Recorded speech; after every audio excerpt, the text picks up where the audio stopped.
Grant's a team that's given you guys problems this year and 3 previous tough games. What's it like to kind of win a rugged game against a physical team, out-rebound them, and also not shoot the 3 all that well? So it wasn't like you were pretty on offense. You just kind of grinded out this win. It's huge. It shows you that you can win in multiple different ways. They're a talented team. They play physically. Zach made a lot of great shots towards the end, and they have all the capabilities to win, and we just did a good job continuing to compete with them, continue to execute down the stretch, and that's something that earlier in the season we weren't necessarily doing. So it shows a little bit of growth for the team. We try to keep our heads level and keep it going. Precisely the halfway point. You guys are 9 games better than you were last year. Can you assess the first half and how you think you guys have done? I think that we've done decently well.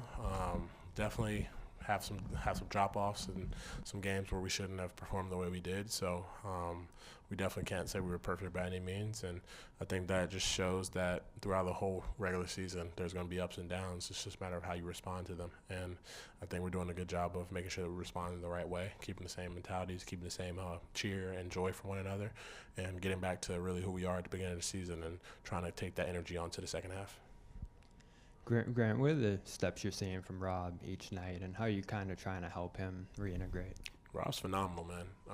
He's such a special part of this team. He does so many tremendous things that not many people in the league can even do. So he does a phenomenal job of not only protecting us on the defensive end, but he's doing a great job pressuring them on offensive glass, being a threat down there, lob threat.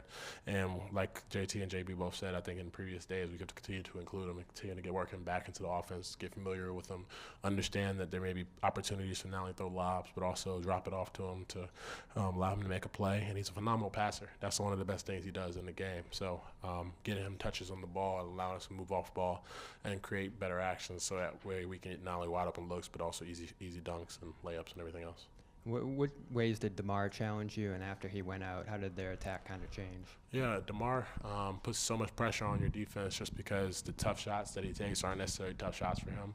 So you have to distinguish what you want to live with versus what you're comfortable not living with. So biggest thing was not fouling him and making sure that he had to make those tough shots consistently. He was doing that. When he went down, Zach did a great job of not only taking over and taking that step and understanding that he had to step up in the game. And we didn't do our best job of cutting that water off, but we did a good job enough to win the game, so that's all that matters. Grant, you had 3 3-pointers in this one. After 5 games where you made 2 in all of those 5, it seemed like when one of them went down tonight, you kind of gave yourself a little bit of a look. Has it been frustrating to not have that fall? Actually, it's not that bad, just because over the past couple games I've only taken like 1 each game. So it's more so just about making sure that you're confident, like you're staying confident in the shot and making sure you're taking the ones that are available. So tonight, taking those looks, even though it's frustrating at times when you're hitting the front of the rim, so you know all of them feel good and look good, just knocking them down. So some of them kind of, it's like you live in the right way, leaving the last one where you shot it kind of long because you were shooting so short. And sometimes you just got to, as a shooter, you just got to keep your head level and not overthink it too much. And sometimes just trust the shot that's going in, trust the shot that's going up. And I'll have to get back in gym, just continue to work at it, continue day after day. And they fell a little bit tonight, not to the level of degree that I would like. So I'll always be critical of myself. So that's probably the more frustrating part, is that I'll always, no matter if I make 7 out of 8, I'll be mad that I didn't make the 8 out of 8. So I feel like that's how you improve the most. Do you feel like you're shooting enough, or do you think you're leaving some out there? I definitely leave some out there sometimes. Guys are encouraging me to continue to be aggressive, and that's something that I've always, in my career, not only just always dating back to when I was 12 years old, I'm a pass-first guy and a guy that always thinks about what's next and the next play, not realizing sometimes you have to be aggressive. So just continue to work that, continue to understand where in the offense that you should not only take those shots, but also trust that your teammates know that they're going to go in. And just continue to be confident in that means, because those shots are good shots for the team, and making sure that you understand that to the highest regard is the best thing. Grant, is Rob's hustle contagious? Absolutely.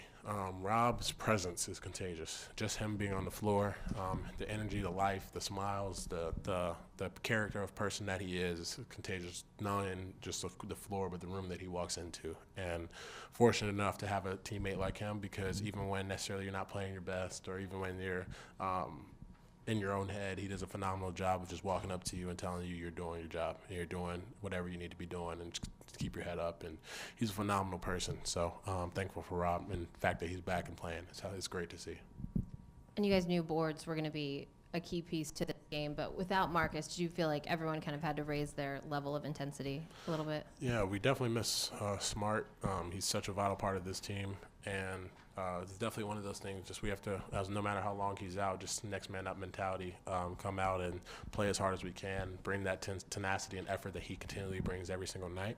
And he's a leader, and stepping up and being a vocal presence in the locker room, stepping up, being a guy that can defend and can challenge everyone else. He does a phenomenal job of that. So when he's gone, we have to step up into those roles, and he's phenomenal because he'll text us even halftime, quarters, and be like, hey, keep going this or keep doing that. You know how he is. So we miss him, but we have to continue to step up one another.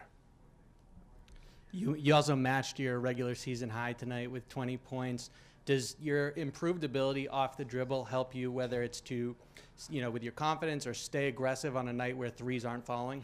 Yeah. I feel like I'll continually improve, not only year over year, but night after night, just continuing to understand spacing, understand driving angles, understand how people are guarding you. And I feel like in the beginning of the game, I didn't make a couple shots, and I just decided, try to see something go in, be aggressive, continue to go downhill, be physical.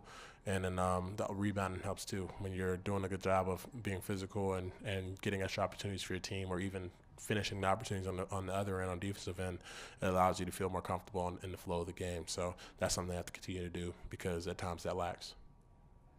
Presented by your New England Ford dealers. Built for America. Built Ford proud.